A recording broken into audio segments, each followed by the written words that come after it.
Welcome to another episode of Cancer Tamer. I'm your host, Dr. Charley Ferrer, and with me is Debra Barone. Hi. Hi. So we have a wonderful show for you today. Debra's going to give you a lot of information about all these wonderful vital facts that we have been discovering. Before we do that, I wanted to talk a little bit about our Celebrate Life program. Here at Cancer Tamer Foundation, we have a program which is called Celebrate Life, where we try to take individuals out for a fun time to remind you that life isn't just about surviving, it's about thriving. And so this past weekend, we were able to take a group of women to Aneld Studios out in Cranford, New Jersey, and make these amazing beads. So I just wanted to show you a couple of them. And so you were able to make these little baby beads. This is my attempt at making a circle. But tell me how you did this exactly. So you actually, we were playing with fire. So we had fire and propane and oxygen, and she was teaching us about how to make a circle and how to melt the fire or melt the glass in order to make these amazing little beads. I have a totally new respect for individuals that make these beads. It was so difficult. If you can see any of these beads here, you can see my attempt at making a circle. It was not quite a circle. But the colors are gorgeous. The colors were amazing. Amazing colors. If you can see, it's really beautiful. Yeah. I like the yellow. Oh, thank you. Cobalt blue. Yeah. And this was me just playing with like different little colors of trying to get like black and purple and rustic and red. Yeah, and everything. And it just turned into, and imagine it as a circle. but I couldn't get the circle. And so it was that piece of, we just had fun exploring and playing with colors and doing whatever. And then we actually had a falcon and a bird who crashed through the window, or not through the window, but against the window. And it was just such a wonderful experience, because who knew we were going to be playing with glass, and all of a sudden, I'm holding on to this falcon that got knocked out, and I'm like putting a little blanket over him, and just soothing him, telling him, "You're going to be okay. You're going to be okay. Don't attack me, but you're going to be okay." You're lucky it didn't attack you. And it was an amazing experience. So if you want to see some of the pictures of that event, please turn around and go to our website and cancertamer.org. Look up where it says Celebrate Life Events, and you'll see the overview and all the pictures of all the amazing amazing glass works that we did. And you'll even see a picture of the falcon. I mean, he was like, about as long as my arm, and just these beautiful wings, and I never knew he could be so soft. Yeah, and gentle. He was just amazingly soft. It didn't attack you. So I had another question about this. So you're in the facility, you brought some women with you, and you got a discounted rate on that, which is great because of Cancer Tamer. And so it's actually, how do you blow glass? What do they use? Well, we weren't blowing glass in this instance. We were actually melting the glass. Oh, all right. So they have like a propane, we use a propane tank, and then we use oxygen mixing in with the propane and setting it on fire. And then so you have this burner in front of you, and then you're using both your hands. You're using one to hold the mandle where you're going to put your glass on, and then you have the glass that you're just melting around the mandle. So you have this big long metal stick that is going to hold your bead, and then you just melt the glass. But is the glass sand? That's what I hear. No, the glass is like a big long tube like this of just glass. And then what you're doing with the fire is that you're holding the glass to the fire, and you're melting the glass. And then you're going around the mandle in front of the fire. So you have this fire coming this way, and your hands are out here, and you're just playing with the glass, how you want it, where you want it. Then you're picking up different colors glasses. They show you all these different techniques on how to while you're melting the glass and making the designs inside the glass. And what I loved about NL Studio was that the teacher and the owner were just so wonderful. They just like, hey, you're doing great, even though my stuff looked like crap. They were like, that's wonderful. You're being creative. So they were so encouraging. And so it was such an empowering experience because we're like, wow, I'm making this. This is so cool. This is so cool. And I made like 20. Yeah, you did. 20 little beads, and we got to play with different stuff. We ended up going afterwards. We went out for Cuban meal. There was a restaurant right next door that had Cuban food, and we just, oh my God, it was so delicious. Oh, that's great. And then what we loved too about that Cranford area was that it was so funny because everybody in the group started looking at all the stores that were around the studio, the NL Studio.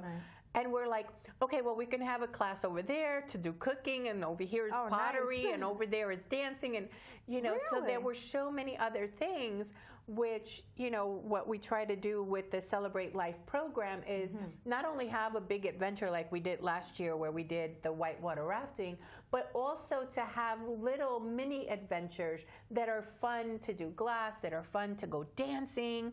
I want to go learn the tango. So we open it up to you, our audience and our participants and our members, to say, hey, Dr. Charley, Debra, we want to go and do this. Right. We want to go whitewater rafting. We want to go in a hot air balloon. We want to go race car driving. We want to... The hot air balloon is her right there. I'll take the pictures from down below.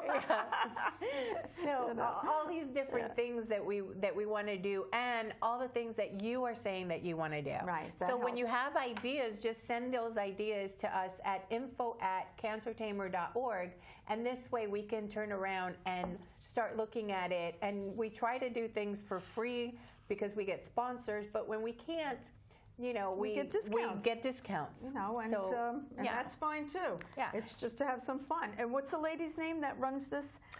Enel? Yeah, Enel Studios was actually Trisha.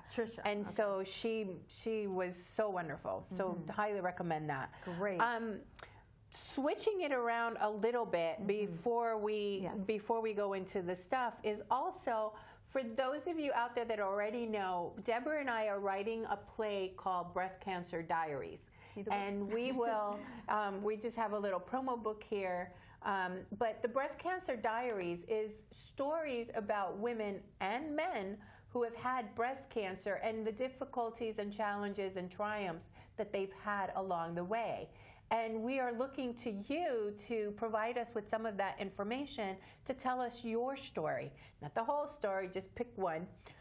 Pick one aspect of it, and then just let us know about what happened, what it was like, and so on, so that we can incorporate that into the play.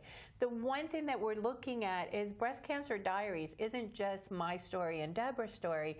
It's a story about us as women. It's a story about us as men who also get breast cancer, and also the fact that some of the women and some of the men are no longer here to have a voice. And so we wanted to bring their voice to you as well. And breast cancer is a hard topic, but we're giving you a little bit of drama and a whole lot of comedy. Yeah, it's going to be a lot of fun. So we're calling it our dramedy. Yes, it should be good. And we're meeting very interesting people because of it, and hoping to meet a lot more so we can come up with some great stories and ideas. And along those lines, we met Peggy Miller, who does the Male Breast Cancer Coalition. And so it's all for the men, being able to realize that men also get breast cancer. There's also another organization out there called HIS, and it is hisbreastcancer.org, and being able to connect with those. So we want to be conscientious of the fact that men also have breasts, and men also are getting breast cancer. So, it's not just women, though we are the face of it, I would say. But I think it's time where it's going to be the face of both, The face of both. Really. Which, that reminds us, part of what we're doing for the play is that we are doing 2 different videos.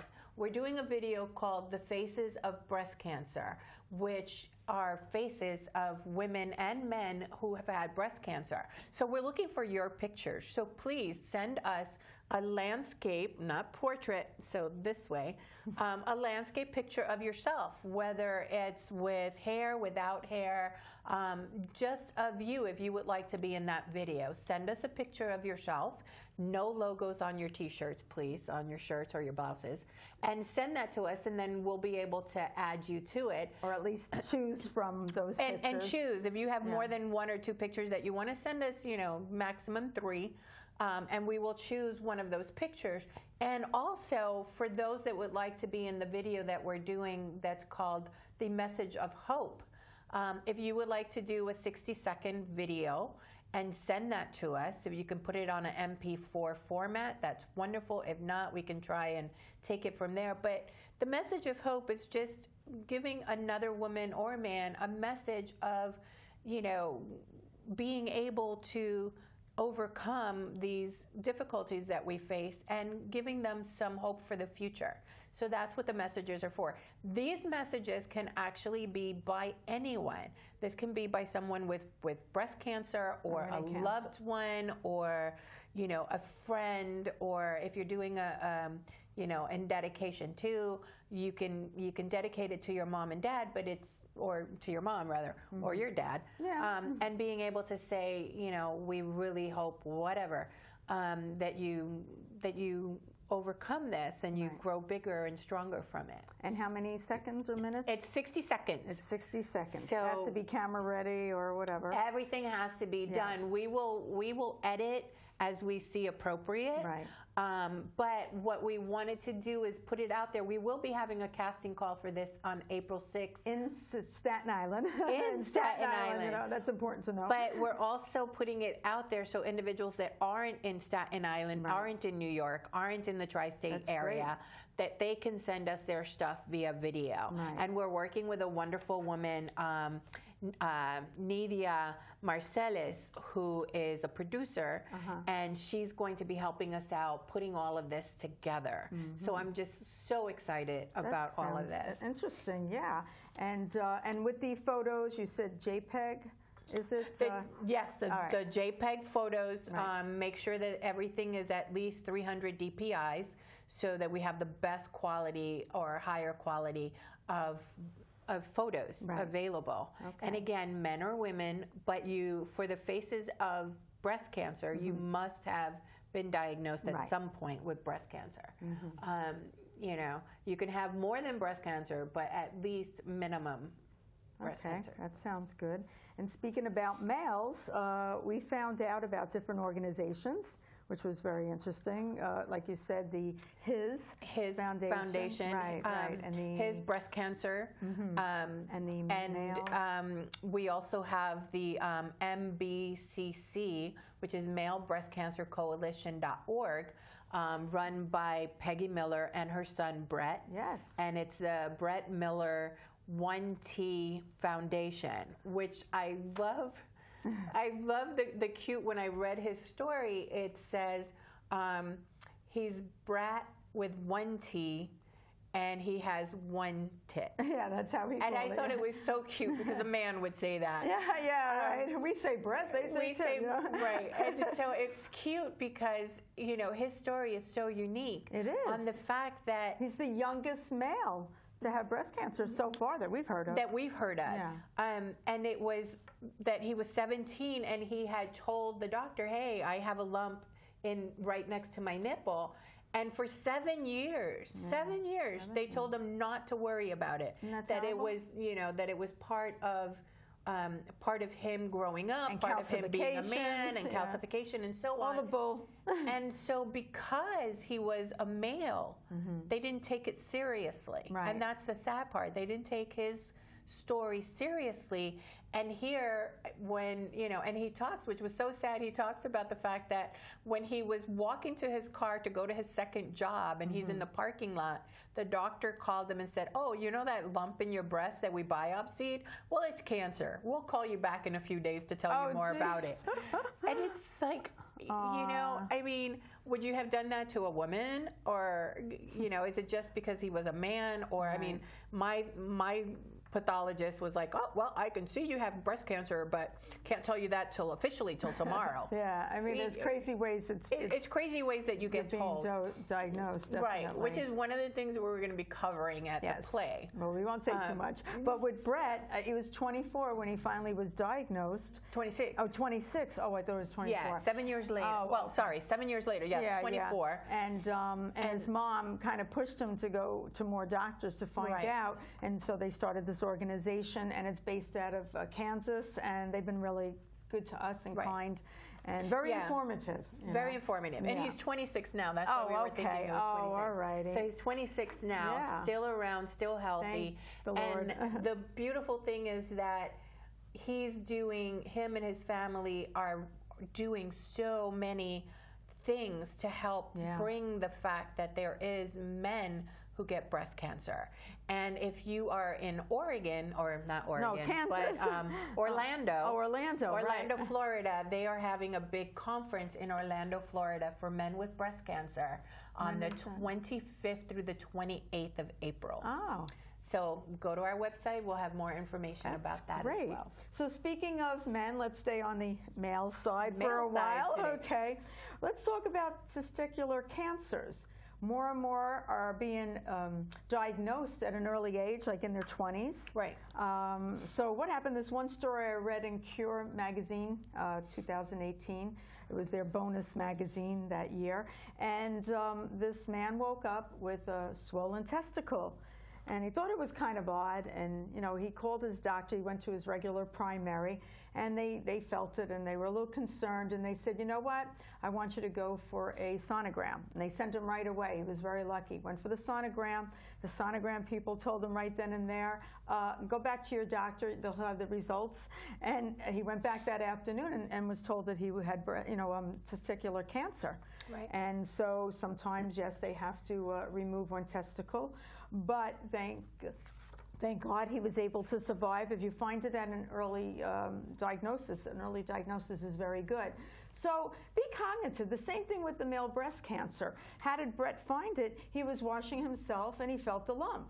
And I've heard this story before because we met one person at our support group, a male, and he said he felt the lump and didn't think much of it, but in the back of his mind he said, this is odd, and then went to the doctors, and needless to say, it was the breast cancer. Right. So now I told my sons, when you take a shower, you have to check touch yourself out. Yeah, please. Yes. Right down under and above. And it's the idea, that stigma that we have about touching our bodies. Yeah. And you know, it stems from so much stigma about touching our bodies and being able to notice that, you know, it's our body, it's okay to touch, and noticing that, you know, something may be off. Right. And the only way to know that is if you are familiar with it, right? You know, if you're touching yourself, or if you're checking. And for those women or men who have had breast cancer before, you know, after your surgery, it's a good thing to start, you know, walking your fingers across your breast and being able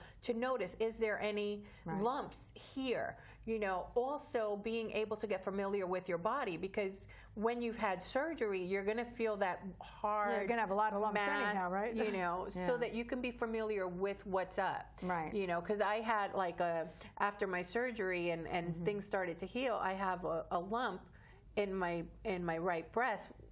Because of that, right? But it's because of one of the clips that they put into my body to stop the bleeding. And so the clip is still there, the metal clip.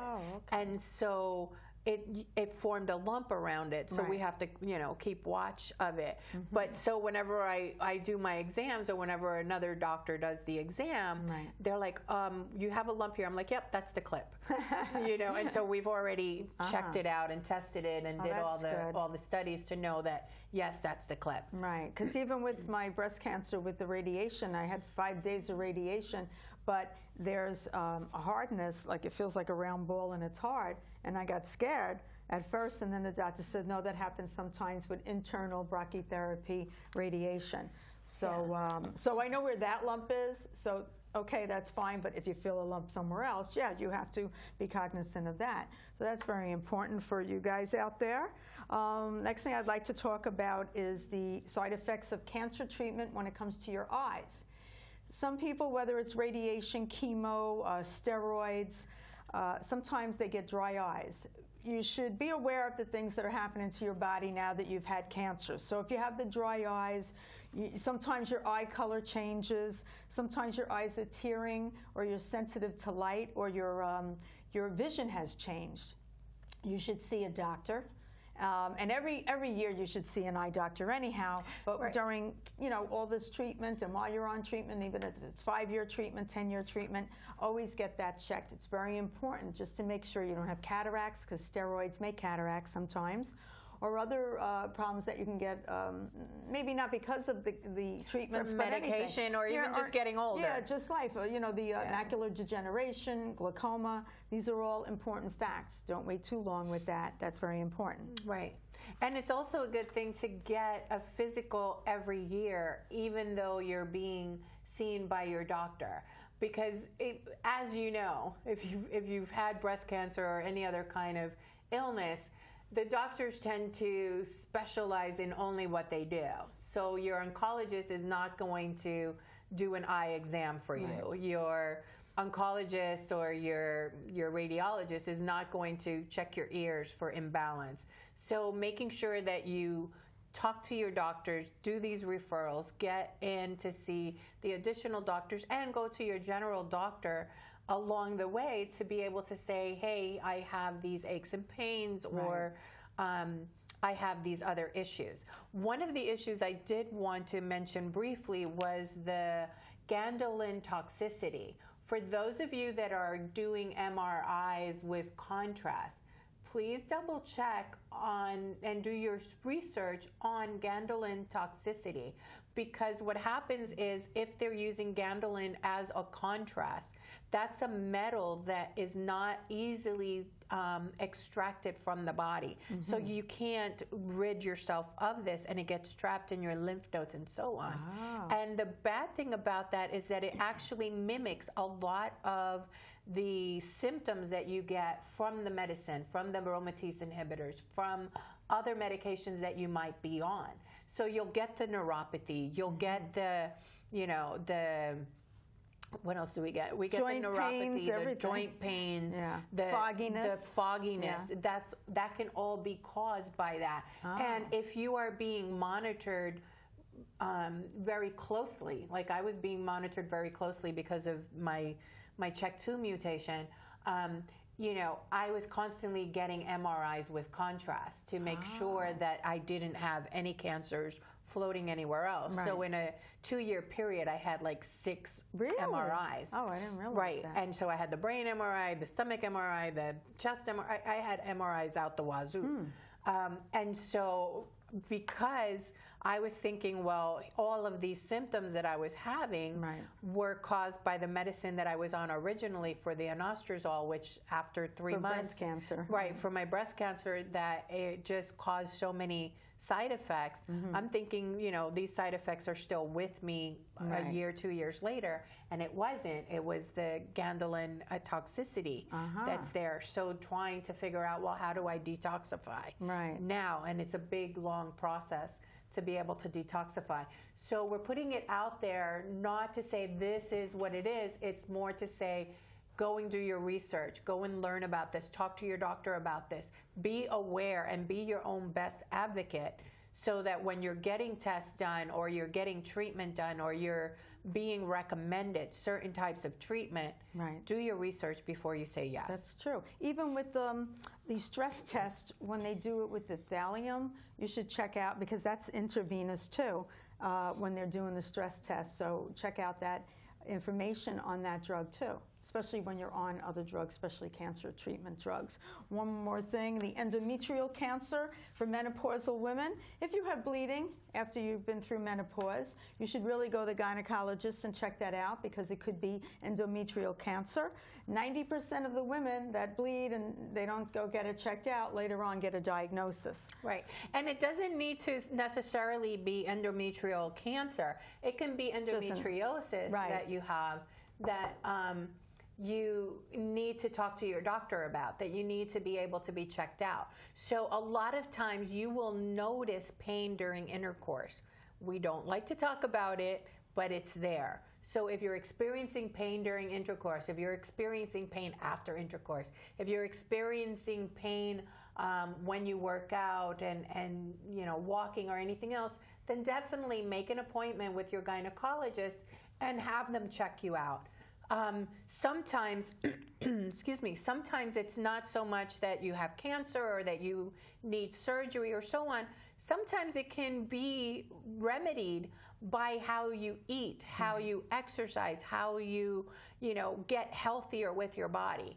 Because when I was going through my breast surgery back in 2016, they had diagnosed me with endometriosis and they wanted to go in and do surgery and so on and so forth.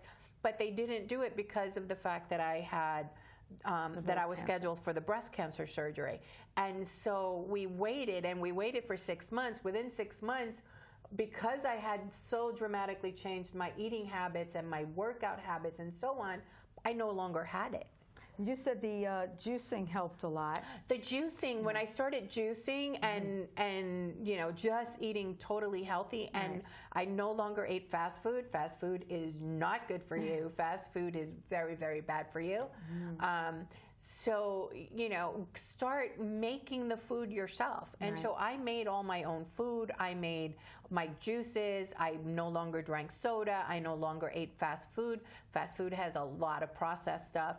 And soy, microwave stuff. You know, I stayed away from soy. I stayed away from wheat. I stayed away from a lot of different things. And it was being very conscientious of what I was eating and how I was exercising. And I don't mean exercising where I went into the gym and did an hour worth. I walked down the block.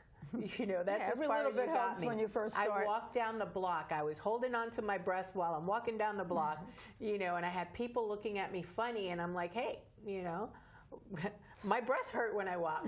So I would hold on to my chest, and then I would walk a block, and then I would walk 2 blocks and 3 blocks until I was walking, you know, a mile, 2 miles. And so doing this every day, it's being very conscientious of not only what you do with your body, but what you put into your body. And so the way I look at it is every time I cook for myself, I'm telling myself, hey, Charley, I love you. Right. You know, hey, Charley. If you don't love you, who will? Yes, I want to be around for another month. I want to be around for another day. Right. You know, and taking it that one day at a time, 1 month at a time, doing little bitty things to get you on the path. You know, even if it's, you know, you don't feel like walking a block, fine. Get up, walk the hall in your house, walk the hall in your building. You know, I did that too. After my surgery, I was too scared of walking outside because I was, you know, I didn't know if I could make it. So I would count the doors on my floor, and I would touch everybody's door. And I always knew when I got to the corner house or the corner apartment because the dog would bark at me. And so I would touch the door. It's like, okay, doggy, it's just me. And then I would go back. You know, I would do it. And when I was able to do that 10 times in a row, I went outside and walked 1 block. That's great. So different ways to prepare yourself, different ways to make yourself healthy. And one of the things that I love, I actually heard it in one of the, because I love inspirational and business CDs. I'm a big fan of Audible books. Right. Because you don't always have the ability to sit there and read. And so, but when I go to my walks, I'll listen to the audibles. And so there's always information that you can get, little tidbits that will encourage you. And I just love that. Okay. So that's good stuff. So notice what you're eating, notice what you're drinking, notice, and drinking too. It doesn't mean alcohol, it means soda. It means Yes, juices there's a lot of with tons chemicals. of sugar and chemicals. Having carrageenan in your Milk food, not good. So being very conscientious. And my point was, somebody had said, this is the body, and I remember when I thought it was so hokey. It's like your body is your temple. It's like, oh, give me a break. But it is true that you need to be able to notice what's going on for yourself. So I've got music playing, which means we're out of time. So thank you for watching. I'm Dr. Charley Ferrer. I'm Debra Santulli Barone. And you've been listening to Cancer Tamer.